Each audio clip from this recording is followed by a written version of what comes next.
your first album in France just last year, but it has been finished maybe 3 years ago. So why so long? Why did this happen? Yeah. Well, I recorded it with my dad just back in my hometown, which is Nevada City, and I was hand making all of the CDs. It was just something that I did on my own, and then I kind of started sending it out to people, and I made a website and just started trying to self-promote.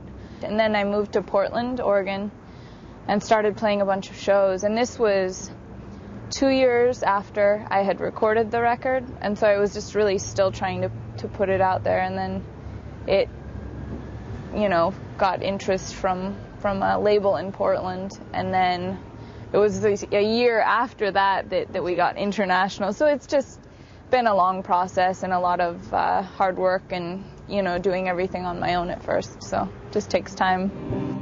What is the best compliment you had on your album? The couple of times people have told me that their children really enjoy the record, that hits me in the right way.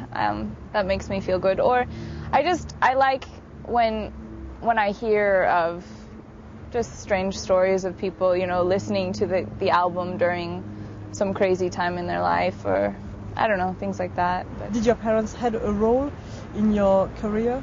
Definitely. My parents are both musicians, and so I grew up just in a really musical household. They would always be playing.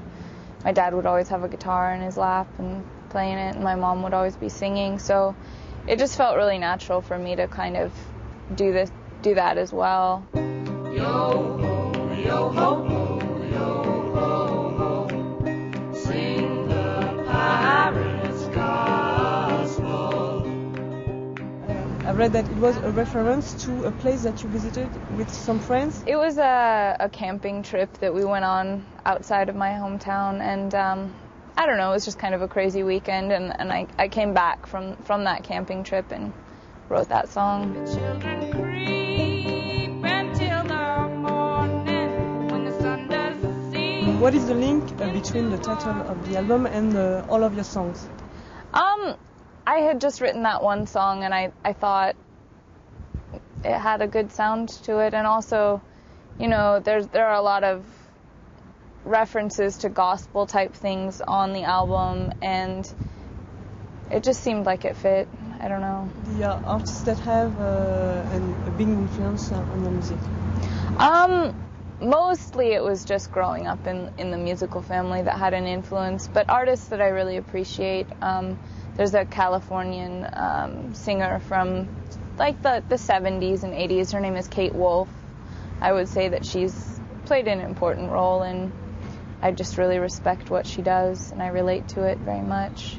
Also friends of mine, my friend Marie Sue, I love what she's doing, and from other musicians, the inspiration I get is just when I can tell that what they're saying is just coming straight from their heart, and it's just really an honest thing.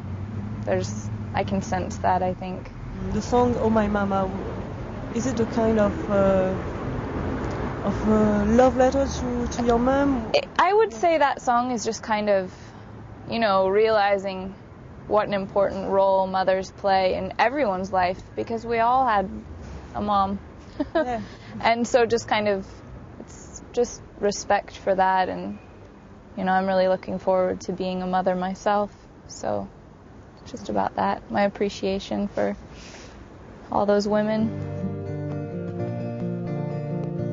Oh, my mama, she gave me these feathered breasts. Oh, my mama, she told me, use your voice. I've worked on a new album, and it's quite nearly finished, so I have a whole new collection of songs that I'm getting ready to share. And what does it sound like? I think I've just had more experience in my songwriting, so I've just continued to, write about new things, and there are drums on it, and there's cello, and all sorts of instruments, and lots of vocal harmonies, so I don't know. Okay. It's the next step, I guess. Maybe we will see you next time. Yeah.